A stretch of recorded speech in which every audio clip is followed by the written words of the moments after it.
وَقَضَى رَبُّكَ أَلَّا تَعْبُدُوا إِلَّا إِيَّاهُ، اور تمہارے رب نے یہ حکم فرما دیا، یہ بات طے کر دی بنی اسرائیل کے لیے بھی اور اس امت کے لیے بھی کہ مت پوجنا کسی کو سوائے اس کے، یعنی توحید جو ہے یہ پہلی کمانڈ ہے۔ اور اس سے پہلے بریکٹ سٹارٹ ہو گئی ہے کہ اگر اللہ کے ساتھ کسی کو معبود ٹھہرایا تو ذلیل و خوار ہو کر جہنم میں داخل کیے جاؤ گے، آیت نمبر 22 سورہ بنی اسرائیل کی۔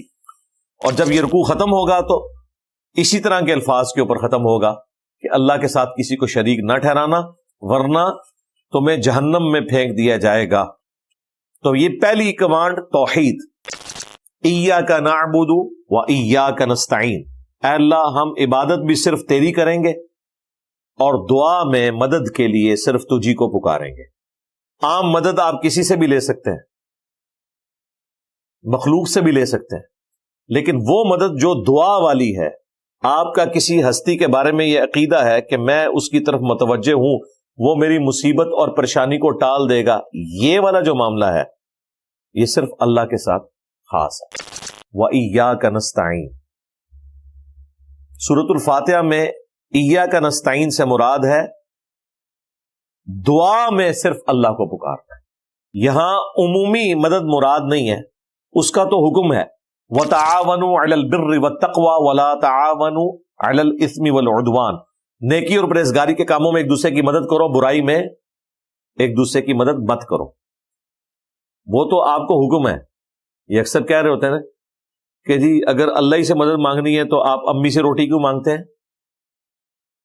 وہ باپا جانی اگلے دن ویڈیو میں کہہ رہے تھے کہ اگر ڈسپرین کی گولی، پیناڈول کی گولی مشکل کشا ہے تو ولی کیوں نہیں ہو سکتا؟ اور بھائی ظاہری اسباب ہیں، اگر کوئی کچھ کر سکتا ہے تو ٹھیک ہے کروا لیں، لیکن ظاہری اسباب میں اگر ایک بندہ آپ کے سامنے موجود نہیں، وہ مر گیا، چاہے وہ آخرت کی زندگی میں زندہ ہے لیکن دنیا سے چلا گیا، اپنی قبر میں ہے، اس کو آپ مدد کے لیے نہیں پکار سکتے۔ سامنے ہے تو آپ ضرور پکاریں، بلکہ حکم ہے کہ آپ نے مدد کرنی ہے اگر آپ کو کوئی پکارے۔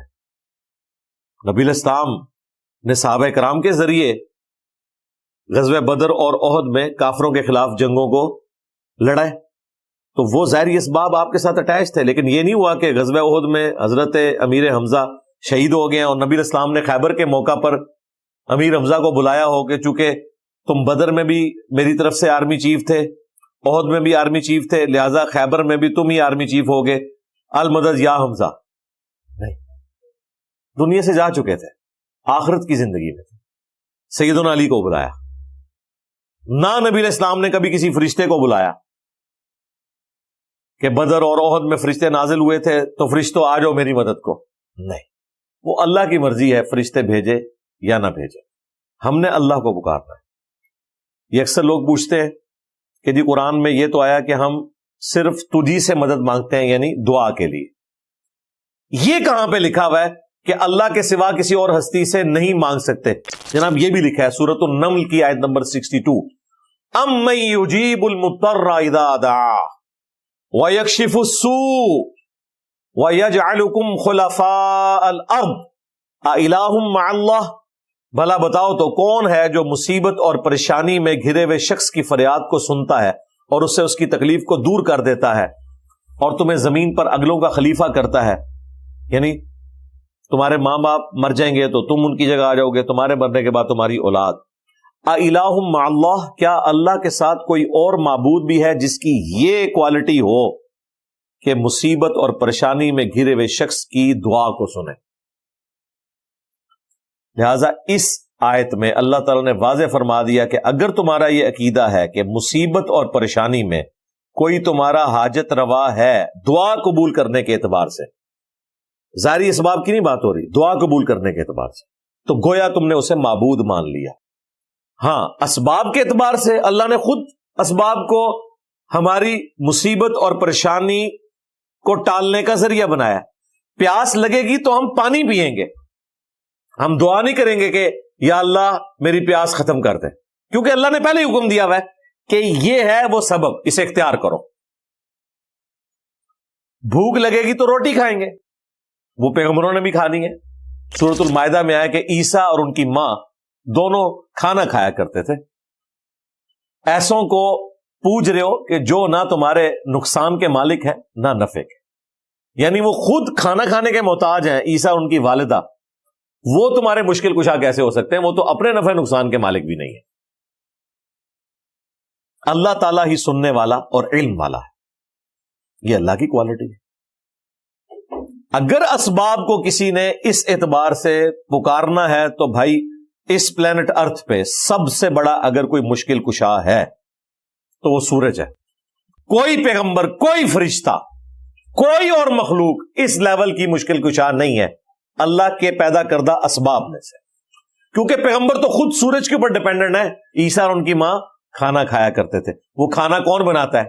سورج.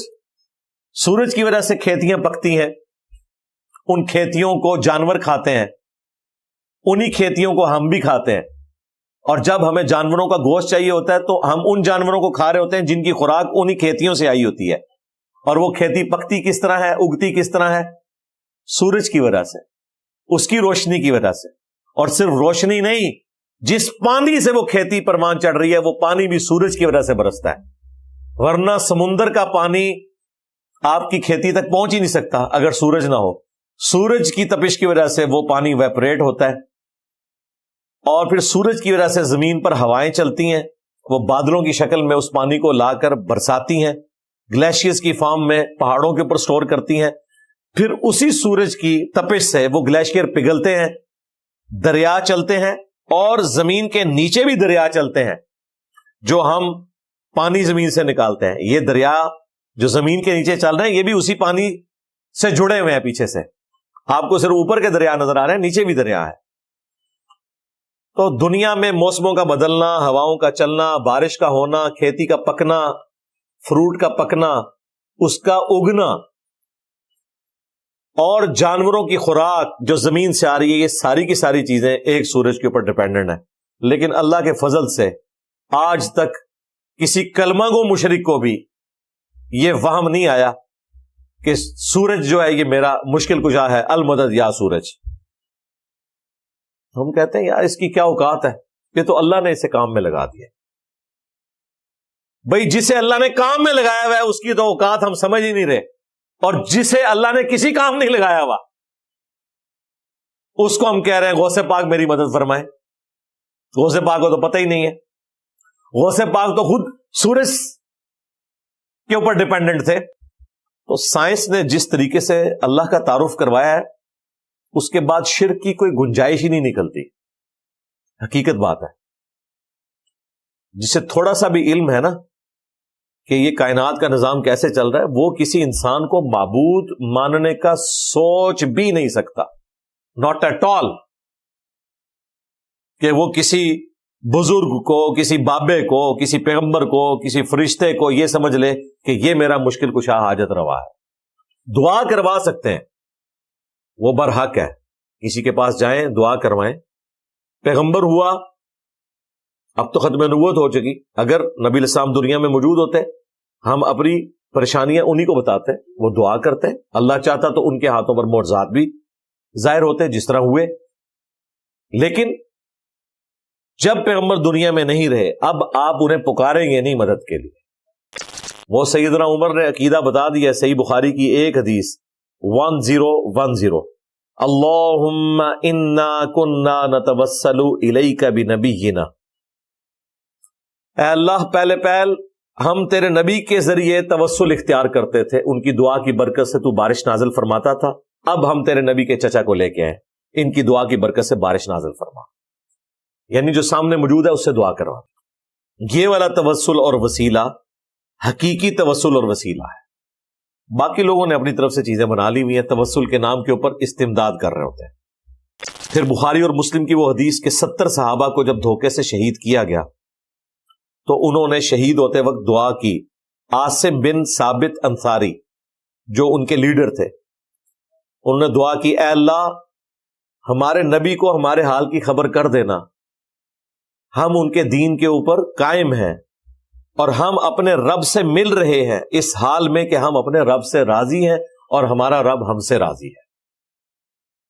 بخاری مسلم کے الفاظ ہیں کہ جب انہوں نے یہ دعا کی تو صحیح بخاری میں آتا ہے کہ حضرت جبرائیل علیہ السلام کو اللہ تعالیٰ نے رسول اللہ کے پاس بھیجا صلی اللہ علیہ وآلہ وسلم، اور کہا کہ آپ کے 70 قاریوں کو دھوکے سے شہید کر دیا گیا، اور انہوں نے شہید ہوتے وقت یہ دعا کی ہے۔ نبی علیہ السلام دنیا میں موجود ہیں، صحابہ کرام نے نبی علیہ السلام کو نہیں پکارا، اللہ کو پکارا ہے کہ ہماری خبر ہمارے نبی تک پہنچا دیں۔ اس ایک حدیث نے 3 عقیدے کلیئر کر دیے۔ نمبر 1، صحابہ کرام کا یہ عقیدہ تھا کہ عالم الغیب اللہ ہے، ہم اللہ کو بتائیں گے تو وہ ہمارے نبی کو غیبی خبر دے گا، علم غیب کا عقیدہ کلیئر۔ دوسرا عقیدہ حاضر و ناظر، جو یہ کہتے ہیں کہ نبی علیہ السلام مدینہ شریف میں قبر اطہر میں موجود ہے اور پوری دنیا کو دیکھ رہے ہیں۔ بھئی نبی علیہ السلام قبر مبارک سے باہر جب مسجد نبوی میں بیٹھے ہوئے تھے تب بھی صرف اتنا ہی دیکھتے تھے جو اللہ دکھاتا تھا۔ صحیح بخاری میں آتا ہے غزوہ موتا کے موقع پر نبی علیہ السلام کو اللہ نے لائیو منظر دکھایا، آپ نے کہا کہ میرے زید کو شہید کر دیا گیا، میرے جعفر کو شہید کر دیا گیا، میرے عبداللہ کو شہید کر دیا گیا، اور اب مسلمانوں نے کنسنسس کے ساتھ اللہ کی تلواروں میں سے ایک تلوار خالد ابن ولید کو چنا ہے، میں اللہ سے امید کرتا ہوں کہ اللہ تعالیٰ مسلمانوں کو فتح دے گا۔ اب یہاں پہ منظر دکھایا جا رہا تھا، لیکن عاصم بن ثابت انصاری والا منظر دکھایا نہیں جا رہا تھا، وہ فرشتے کے ذریعے بتایا گیا، لیکن پیچھے اللہ ہی ہے، کسی کے اختیار میں چیز نہیں۔ تو حاضر و ناظر کا عقیدہ۔ اور تیسرا، جو یہ بزرگوں کو مدد کے لیے پکارتے ہیں، صحابہ کرام نے نہیں کہا یا رسول اللہ انظر حالنا، ان کا اے اللہ ہمارے حال کی خبر ہمارے نبی کو کر دے، یہ نہیں کہا کہ یا رسول اللہ ہمارے حال کی خبر لے۔ تو غیر اللہ سے مدد مانگنا، استعانت والا عقیدہ، یہ بھی اس حدیث نے کلیئر کر دیا۔ یہ حدیث بخاری میں بھی ہے، مسلم میں بھی ہے، اس لیے میں نے اپنے ریسرچ پیپر دعا صرف اللہ ہی سے، جس پہ ویڈیو بھی ریکارڈ ہے، اسی حدیث کو ایمفسائز کیا ہے کہ یہ ایک حدیث 3 عقیدے کلیئر کرتی ہے۔ اس کے باوجود اگر کسی کو بات سمجھ نہیں آ رہی یا وہ سمجھنا نہیں چاہتا تو ٹھیک ہے، جو مرضی کرے۔ پھر یہ دھوکہ دینا کہ اللہ تبارک و تعالی تک پہنچنے کے لیے آپ کو بیچ میں ہستیوں کی ضرورت ہے، ڈائریکٹ آپ اللہ سے دعا نہیں کر سکتے۔ اس اعتبار سے تو پیغمبروں کی ضرورت ہے کہ ہم نے پیغمبروں کے ذریعے دین سیکھنا ہے، لیکن پیغمبروں نے ہمیں دعا کا سلیقہ یہ بتایا ہے کہ دعا آپ نے ڈائریکٹ اللہ سے مانگنی ہے۔ نبی علیہ السلام سے بڑی کون سی ہستی ہے؟ قرآن میں آیا وَإِذَا سَأَلَكَ عِبَادِي عَنِّي فَإِنِّي قَرِيب، اے نبی جب آپ سے میرے بندے میرے متعلق پوچھتے ہیں نا، ہمارا رب کدھر ہے، ہم اس سے کیسے باتیں کریں، ہم اس سے کیسے مانگیں، تو فرمائے فَإِنِّي قَرِيب، میں تمہارے بالکل قریب ہوں، اجیب الدعوۃ الداعی اذا دعان، ہر پکارنے والے کی پکار کو سنتا ہوں جب وہ مجھے پکارتا ہے۔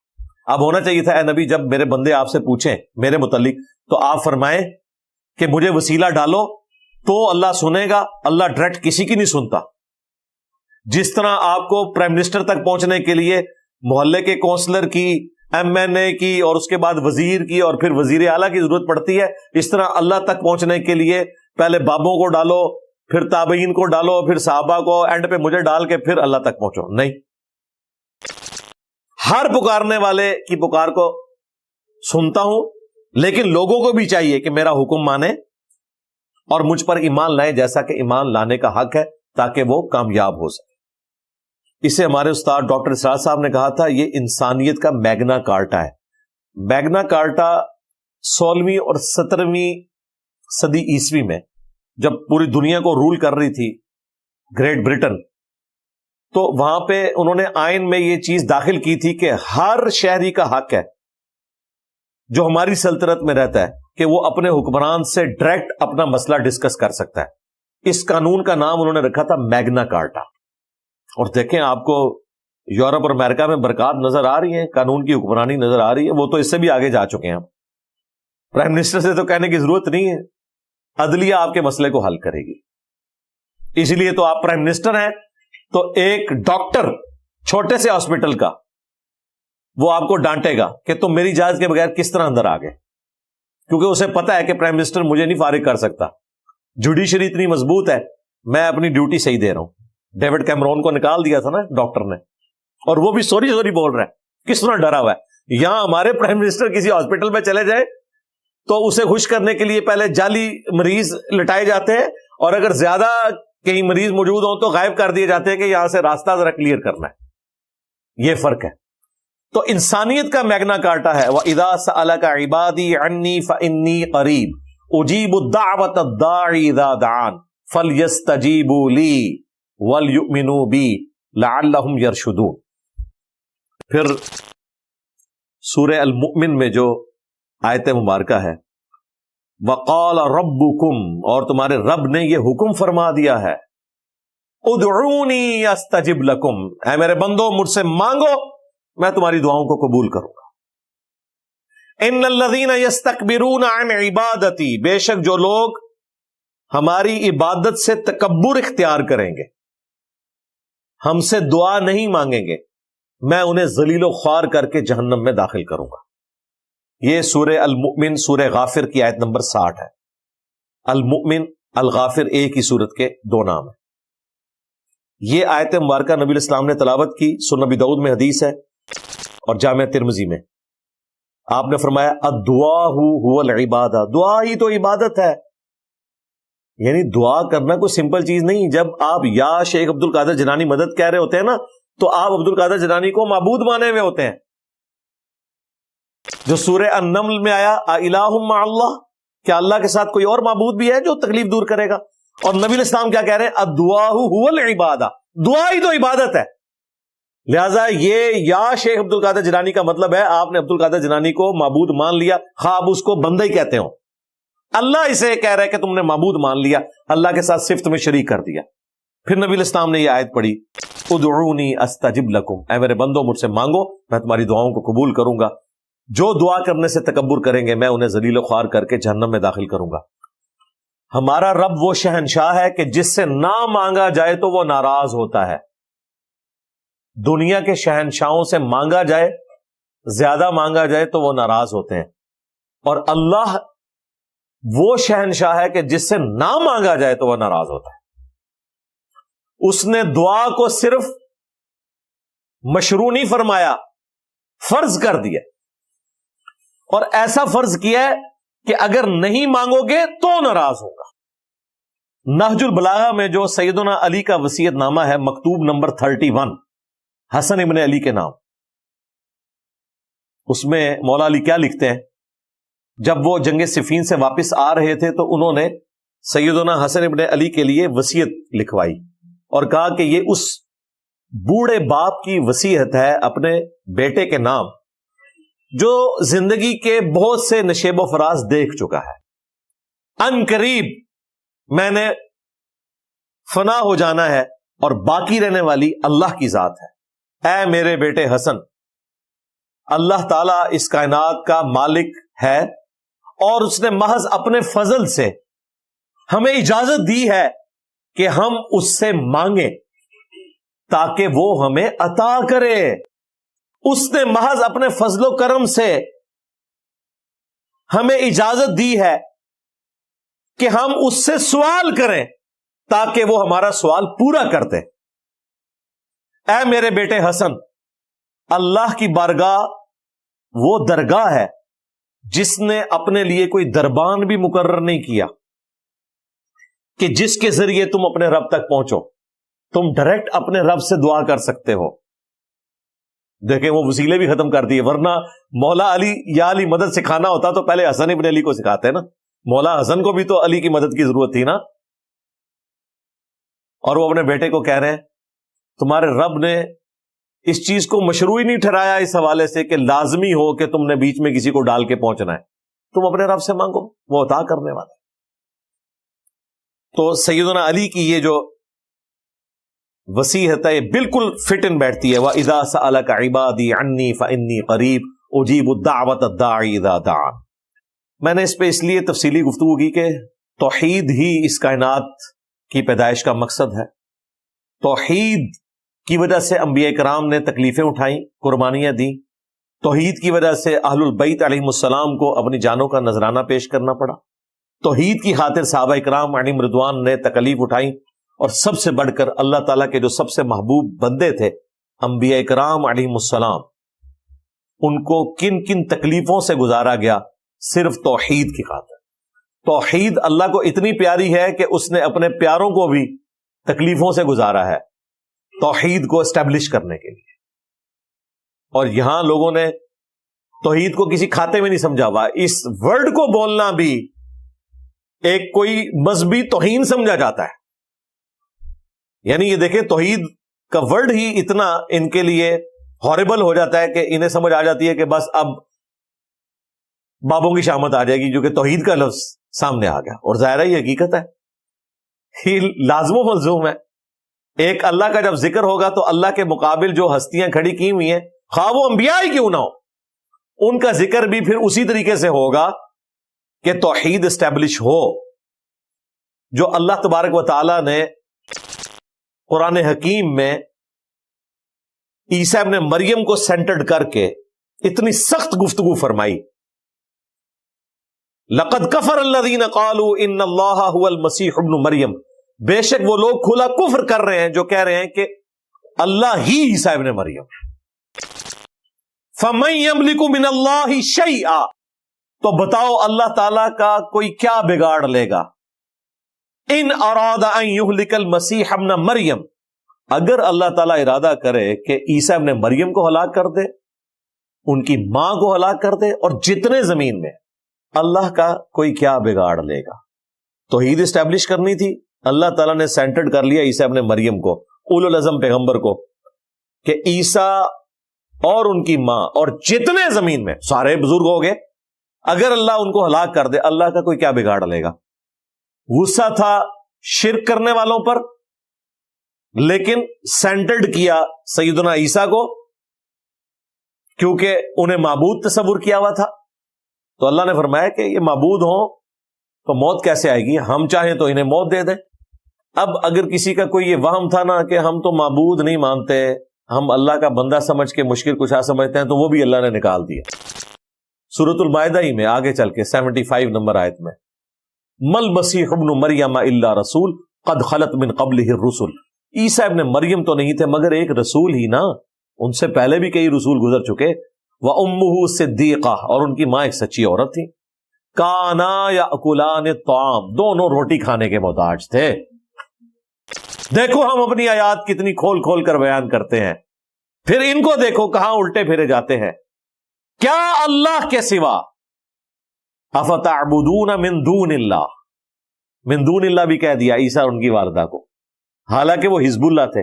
من دون اللہ اس لیے کہا کہ اللہ کے مقابلے پر کرسچن نے ٹھہرا لیا تھا. کیا تم اللہ کے سوا ان ہستیوں کی عبادت کر رہے ہو جو نہ تمہارے نقصان کے مالک ہیں نہ نفع کے. یہاں بھی شیطان داخل ہو سکتا تھا کہ چونکہ کرسچن حضرت عیسیٰ علیہ السلام کی عبادت کرتے تھے, اس لیے اللہ تعالیٰ نے کہا کہ عیسیٰ ابن مریم کی عبادت نہ کرو, وہ روٹی کھانے کے محتاج تھے. ہم تو بزرگوں کی عبادت نہیں کرتے, ہم تو انہیں اللہ کا بندہ مانتے ہیں. لیکن اللہ نے ساتھ ذکر کر دیا کہ نہ وہ تمہارے نقصان کے مالک ہیں نہ نفع کے. اگر عیسیٰ اور ان کی والدہ کسی کے نقصان اور نفع کے مالک نہیں تو بابے شاہی کوئی نہیں. عیسیٰ کے جیسا ہے ہی کوئی نہیں, تیرے بابے تھے شاہی کوئی نہیں. مریم جیسا ہے ہی کوئی نہیں, رابعہ بصریہ تھے شاہی کوئی نہیں. اگر یہ لوگ مشکل کشا نہیں ہیں, کسی کے نفع نقصان کے مالک نہیں ہیں, تو باقی ہستیاں کس کھاتے میں. تو توحید کے اعتبار سے جہاں جہاں کوئی نقب ڈالنے کی کوشش کرے, یہ چند ایک آیات آپ یاد رکھ لیں, انشاءاللہ تعالی کوئی بھی شرک کے حوالے سے کسی کو دھوکے میں نہیں ڈال سکتا. بالکل توحید واضح بیان ہو جائے گی اور شرک کا کلغمہ ہو جائے گا. اس لیے میں نے تفصیلی ویڈیو بھی ریکارڈ کروائی ہے. شیطانی توحید, شیطانی بابوں کا فتنہ. شیطانی توحید یہ ہے کہ اللہ کے ساتھ اور ہستیوں کو بھی شامل کیا جائے اور چکر یہ چلایا جائے کہ اللہ کے بندے ہی ہیں نا, اللہ کی اطاعت سے ہی کر رہے ہیں نا, اللہ کی مرضی سے کر رہے ہیں, پیچھے اللہ ہی ہے. یہ شیطانی توحید ہے. اور رحمانی توحید یہ ہے جو قرآن میں بیان ہوئی کہ اگر اللہ ارادہ کرے عیسیٰ کو, ان کی ماں کو, سب لوگوں کو ہلاک کر دے, اللہ کا کوئی کیا بگاڑ لے گا. یہ ہے رحمانی توحید.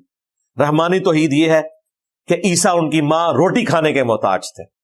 رحمانی توحید یہ ہے کہ عیسیٰ ابن مریم اور ان کی ماں من دون اللہ تھے ایز فار ایز توحید از کنسرنڈ، ورنہ وہ حزب اللہ ہیں.